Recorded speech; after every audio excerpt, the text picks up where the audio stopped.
Hey everyone, this is Andria Delgado. I am going to go over our text that we read in the past few weeks. I really did enjoy this text, Counseling Principles and Christian Beliefs, an Integrated Approach by Denise Daniel. So this was a really great read because it really brought together these ACA principles tied into the Christian faith. So I really did resonate with some of the things in this book that I'll go over now. So autonomy is fostering the right to control the direction of one's life. So that is a very important aspect for our clients, and when we're working with them, is ensuring that we're providing them the opportunity to really make the decisions as far as the direction the counseling is going in, the relationship, and the time together, and giving them using our information and our expertise to really guide the conversation, but really letting them be the ones to make the decisions. And just like God gives us free will, it's the same thing. We want to ensure that our clients have their free will. We talked about this when the forms that they're filling out, and making sure that they understand what they're doing when they're signing our contract in the beginning of the client counselor relationship. So I did read an article, Balfour et al. 2022, that talks about providing all the information to the clients so that really they can make their own decisions throughout the process. Non-maleficence is avoiding actions that can cause harm. So really this isn't, there's a part of it that's, not, we are not going to hurt a client, and some of that's given, but really this is about being careful not to cast judgment on clients, and being careful that we're not transferring some of our own belief systems, that what we're filtering through who we are isn't coming out in a negative light in the decisions that we make through the process with our clients. So being careful with that. I really think about how everyone's in the same place. So when we go through things, it can be something that can be used for the benefit of others, and being careful that as we have things that we have dealt with, that certain situations with clients can really impact our own selves. We need to be careful in that process. So Romans 8:28 talks about, and we know that all things work together for the good of those who love God and for those called according to his purpose. So I think I try to always remember personally for me that even in some of those bad things or things that I feel like I've experienced, and they may come up when I'm talking to another person, I want to be careful to know that some of those things that I've experienced can be used not just for my good, but hopefully for the good of those around me as I work with others. So that is something that I truly believe in. I also think of Isaiah 55, where it talks about how God says, my thoughts are not your thoughts, my ways are not your ways, but as the heavens are higher than the earth, so are my thoughts and ways higher than yours. And I always try to remember, for me personally, a core value of mine is to always know that I'm not in control. A lot of things happen, and God's in control, and he knows all the things, and how there's things that I don't have the full picture. And I think of that also when I'm talking to other people. I try to be very careful to know, like, we may not always get the full picture as counselors, but knowing how that God is always working, even when we may not see it. So I think of that in that aspect. Beneficence is working for the good of the individual and the society by promoting mental health and well-being. Always acting for the good of the client.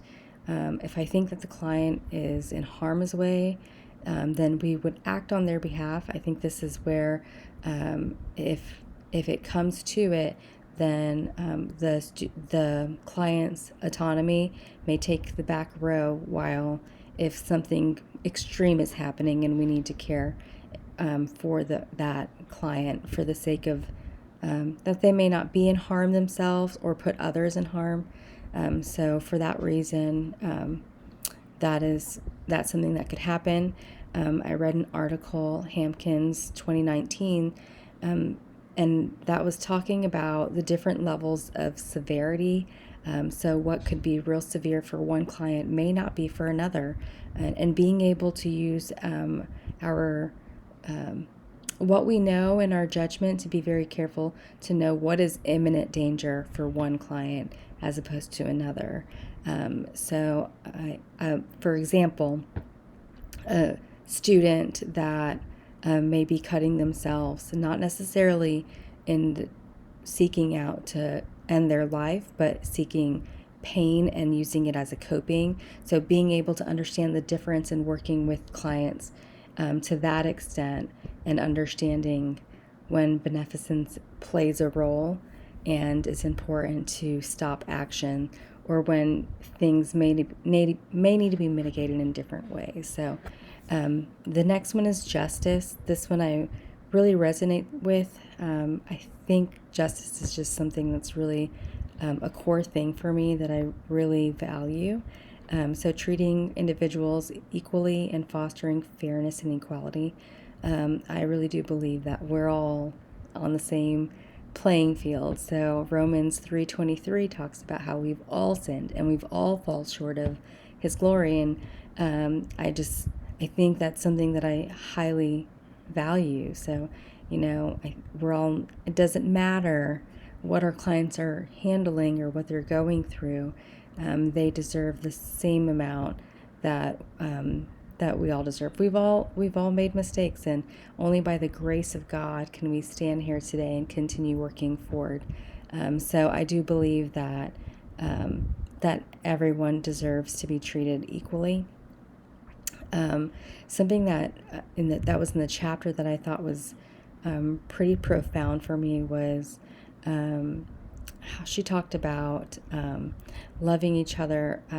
No greater love was this than to lay down one's life for a friend. And that's in John 15, where it's not necessarily, I think when I think of this verse, before I would think of, like people in the military who go to war and how they lay their life for the sake of the country. But this is for us as counselors, this is really us laying down our self, our ego, or and just laying down who we are for the sake of our client, and being very careful to not put our agenda before our clients, and making sure that they come first in that. And that is a way that we can show love for our clients and really show that care and the fairness and equality. Fidelity is honoring our commitments. I think this is something that I really need to work on, is making sure that I keep my promises. And I'm a school counselor, and a lot of my job is not with working with students. A lot of my job, I would say 90% of it, is a lot of other things. So I always want to make sure that the students that I do have a frequent relationship with, that if I tell them on Thursdays I'll have lunch with you, that I make sure that I make it to lunch with them.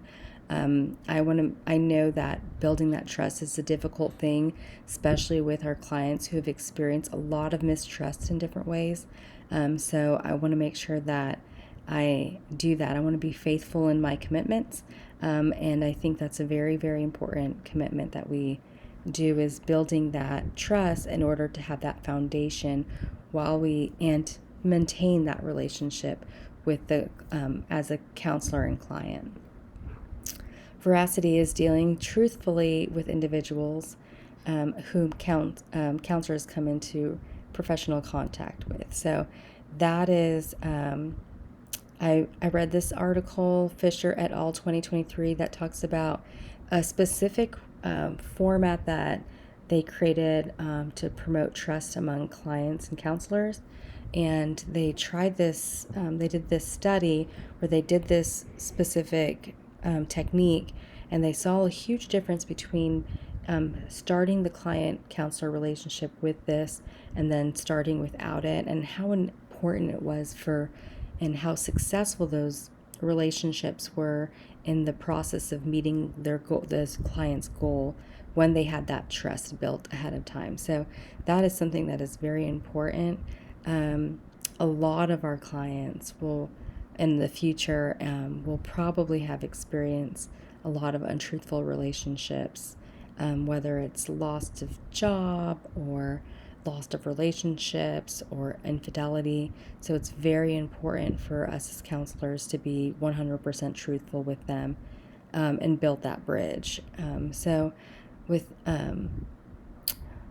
something that just some thoughts that I had to close up here.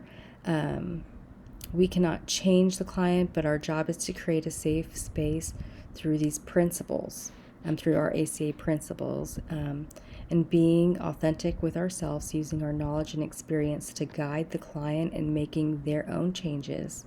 As Christians, I do want to extend that God uses us as counselors to invoke change and healing for our clients, and it's Him, and we get the opportunity through this profession to be a part of His healing for others. So thank you all, and have a great night.